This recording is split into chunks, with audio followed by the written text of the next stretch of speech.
Yeah, I'll react to that, sure. Look at that grass. That's some nice grass. Right there. And all over there. And that castle is awesome. Hey guys, original link to the video, top of the description. Below that, link to the Discord. Click on it, send it right over there. I'd love to have you. Preemptive like. I could make it in Minecraft. I'm wearing the ugly British Christmas sweater. It's out of season, but it was right there, and it was convenient. Why am I explaining it? I don't know. Hi, my name's Connor. I like to watch things and learn about stuff. History Hit, awesome channel. Preemptive like, let's go. The real Last Kingdom, Bamburgh Castle. Let's go.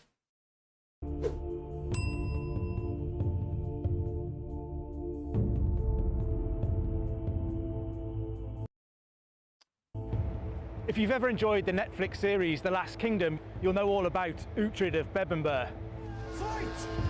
I have not seen. Fight and keep on fighting until the victory is ours! Fight for your women and your children! Looks sort of like Vikings. That Bebbanburg is a real place, and it still exists today.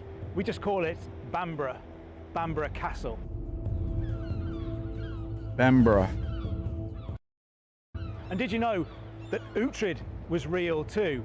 Or at least an Uhtred was real, and his story is every bit as fascinating, complex and action-packed as Uhtred of Bebbanburg's.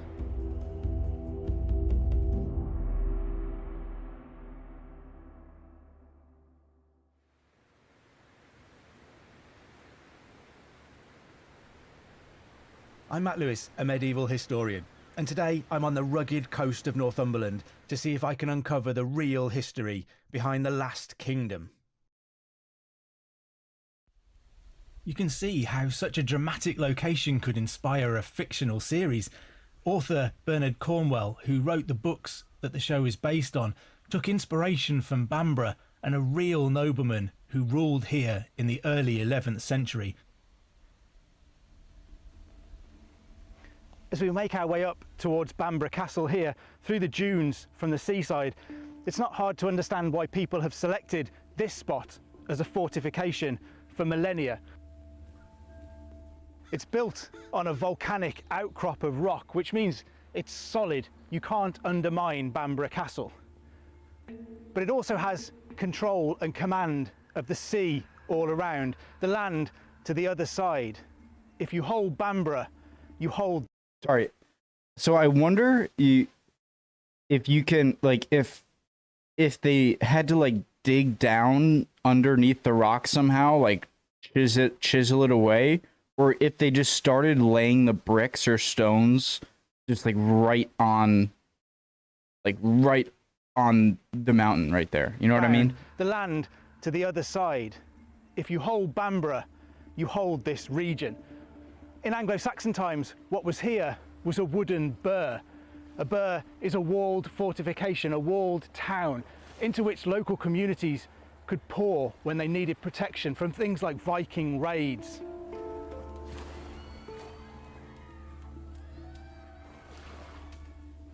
But looking at Bamburgh Castle today, on this rugged outcrop, it's easy to understand why kings of Anglo-Saxon Northumbria chose it for their capital.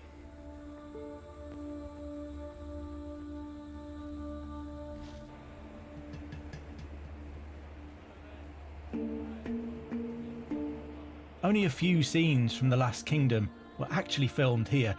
The set for Bebbanburg in the series was built from scratch in Hungary, but was very much based on what this place might have looked like in the early Saxon times.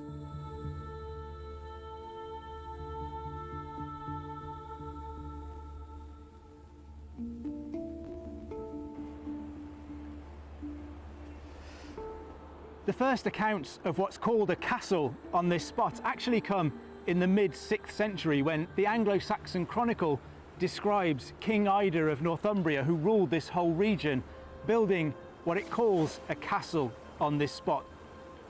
Ida's grandson, King Ethelfrith of Northumbria, would grant this land to his wife, Queen Bebba, and it became Bebba's Burh, which is the root of what we know today.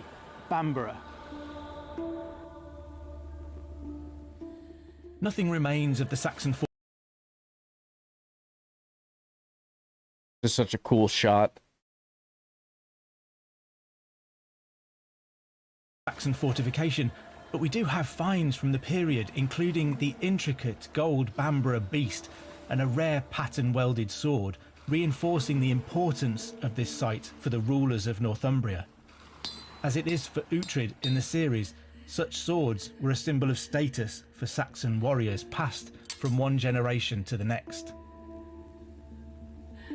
But in general, the lack of material and written evidence from the Anglo-Saxon period makes it a challenge to study and understand. Saxon rule in England fell during a time which is still referred to by some as the Dark Ages, and it lasted well over half a millennium. So let's start by untangling the stories of the real and fictional Uhtred, starting with when they were around. The fictional Uhtred of Bebbanburg exists during the reign of King Alfred the Great, and he fights to regain the lordship he believes he's been robbed of here at Bamburgh. I can no longer call myself Uhtred of Bebbanburg. This is a replica of the throne of the ancient kings of Northumbria, who were long gone by that point. Then Bamburgh was within a realm known as the Danelaw, under Viking control and beyond the reach of the kings of England. The real lords of Northumbria then were the Vikings. By the turn of the 11th century, England looked very different to the divided patchwork of kingdoms that existed during the reign of Alfred the Great. But it was nevertheless a turbulent time, and power continued to swing back and forth between Saxons, Danes, and even the Scots. Nowhere more so than here in Northumbria.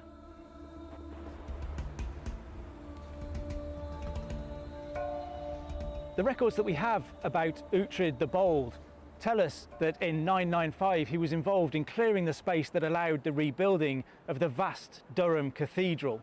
In thanks, he was allowed to marry the daughter of the Bishop of Durham, which made him well positioned and wealthy. When he came back here to Bebbanburg, his father, Ealdorman Wulftheof, was still in control. But when in 1006 Malcolm II, the King of Scots, raided over the border into Northumberland, Wulftheof was just too old to react. It was left to Uhtred the Bold to gather an army and fight off the Scots invaders. When he was successful, just like in the series, his king was grateful, but that king wasn't Alfred the Great. Instead, it was Ethelred the Unready. In gratitude, Ethelred supplanted Ealdorman Wulftheof with his son. Uhtred's loyalties over the years that followed would be tested, divided between his Saxon king and the Viking invaders, just as they are in the series. But for now, Uhtred the Bold was Lord of Bebbanburg. In 1013, Sweyn Forkbeard, King of Denmark, invaded England in the face of So is this the same time period as the TV show Vikings too? I've never really seen Vikings either, but I know it is, I think, around the same time period. So it's kind of like two shows just showing different sides of the same conflicts. Or maybe the Vikings stuff happened a bit earlier. I'm not sure. overwhelming odds, Uhtred was amongst those who submitted to the Danish king. By Christmas, Sweyn was in London, being recognised as King of England, as Ethelred the Unready was driven into those who submitted to the Danish king. By Christmas, Sweyn was in London, being recognised as King of England, as Ethelred the Unready was driven into exile. On the 2nd of February 1014, though, after less than 2 months as king, Sweyn died and Ethelred returned. Uhtred smoothly transferred his allegiance back to the old king. For a while... How are you given these nicknames? The Unready, the Bold. I've seen the Bald, the Fat, the whatever. Who gives these people the names, and are they as damning about the person as they say? Like, is he called Ethelred the Unready because he had some embarrassing something where he was really unprepared? Or did it have some other meaning back then? Well, at least. gotta stop talking. And Ethelred returned. Yeah. Uhtred smoothly transferred his allegiance back to the old king, for a while at least.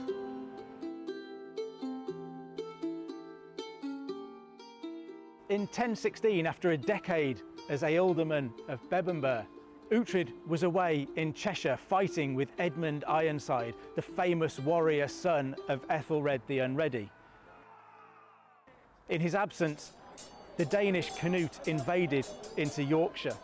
Uhtred, unsure what to do, thought he couldn't get back here to Bebbanburg to bed in and try to defend himself. And so he pledged his allegiance to Canute, switching sides once again. He made his way from Cheshire to Yorkshire to offer his pledge of allegiance to Canute as the new King of England. But as he came near Canute's position, he was ambushed, and he and 40 of his men were killed by a man named Thurbrand the Hold.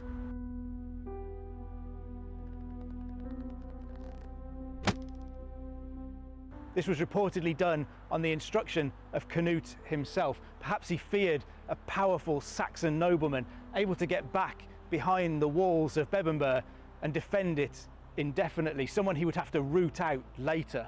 Sorry, Canute almost sounds like an Egyptian sort of name. Canute defend it indefinitely, someone he would have to root out later. Canute would go on to be the Danish King of England. Uhtred would never make it back to his Bebbanburg. Uhtred's murder gave rise to a blood feud that lasted for generations. Uhtred's son, Ealdred, avenged his father by killing Thurbrand the Hold. Ealdred was, in turn, murdered by Thurbrand's son, Carl. Wulftheof II, Earl of Northumbria, waited patiently until the 1070s to get revenge for his grandfather, Ealdred. Wulftheof ordered the killings of most of Carl's sons and grandsons. Uhtred the Bold's legacy was long and bloody. Nothing remains today of the Bebbanburg that Uhtred the Bold would recognise, built in wood. With the Norman conquest came the arrival of stone, and the 11th century keep is the only remaining section of the original castle. Over the centuries that followed, more medieval walls would be added to Bamburgh's already considerable defences. Okay, now this looks extremely familiar, unless these features here on the castle are more common on other castles, which they probably are. I'm thinking of a German. Okay. Medieval walls would be. Wow, that's awesome! Look at that. Look at this part with all the windows, little like cupola, and then the porch. I don't know if it's a added to Bamburgh's already considerable defences. But the advancements in military technology also threatened Bamburgh. This would be the first castle in England to fall to an artillery bombardment. It was pounded into the ground during a siege in 1464 and never really recovered for centuries. So although nothing remains today of the Bebbanburg that Uhtred would have recognised, Bamburgh Castle remains one of the most iconic fortresses in Britain. Guys, imagine being a soldier in an army when gunpowder weapons are just starting to become a thing. It's like, oh, we got some new weapons this time. Oh, we're not gonna. You've been using bows and trebuchets and catapults for however many centuries or millennia, and now you have this new weapon. It must have felt so crazy futuristic to them. But there's still far more to discover So about the beautiful real looking. Saxon Bebbanburg. Archaeologists have found an early medieval cemetery site just 300 metres south of the castle, containing over 100 skeletons. Excavated between 1998 and 2007, they found many of the men, women and children were buried with high-status artefacts. Bamburgh Castle, the ancient Bebbanburg, continues to throw up links to its Anglo-Saxon past, from a forge located on the other side of the castle to an ancient Anglo-Saxon graveyard amidst these sand dunes. Known as the Bowl Hole, archaeologists believe it was the site of the graves of the royal house of Northumbria. Would the real Uhtred of Bebbanburg have known this graveyard? Could he have walked amongst the graves of former kings of Northumbria? Is there a chance that the real Uhtred of Bebbanburg is buried somewhere amidst these dunes?